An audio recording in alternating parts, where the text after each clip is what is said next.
बोरगाव येथील सिद्धेश्वर सोसायटीची सहकार क्षेत्रात गरुड झेप. माजी जिल्हा परिषद उपाध्यक्ष पंकज पाटील यांचं वक्तव्य.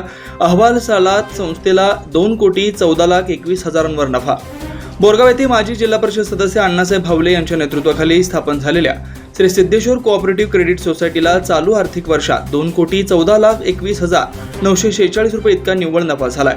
तळागाळातील लोकांपर्यंत आर्थिक सेवा करत आजवर जनसामान्यांच्या मनामध्ये या संस्थेनं आदर निर्माण केला आहे. त्यामुळेच ही संस्था जिल्ह्यात सहकार क्षेत्रातील एक आदर्श संस्था आहे, असं मत बेळगाव जिल्हा पंचायतीचे माजी उपाध्यक्ष पंकज पाटील यांनी केलं आहे.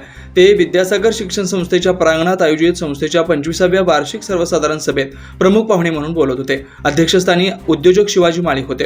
यावेळी व्यासपीठावरील प्रदीप जाधव, राजेंद्र वडर, टी.आर. पाटील यांनीही आपलं मनोगत व्यक्त करून संस्थेच्या कार्याची प्रशंसा केली.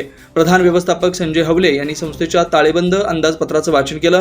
प्रारंभी स्वागत व प्रास्ताविक राजू खिचडे यांनी केलं. या प्रसंगी दत्त शुगर कारखान्याचे माजी उपाध्यक्ष इंद्रजित पाटील, संचालक अरुण देसाई, आप्पासाहेब पाटील, साई उद्योग समूहाचे प्रमुख प्रदीप जाधव, भोज माजी जिल्हा पंचायत सदस्य राजेंद्र वडर, दाजी पाटील, बोरगाव अर्बनचे टी.आर. पाटील यांच्यासह अन्य मान्यवर, सभासद, कर्मचारी मोठ्या संख्येने उपस्थित होते. बोरगावहून प्रतिनिधी अजित कांबळे.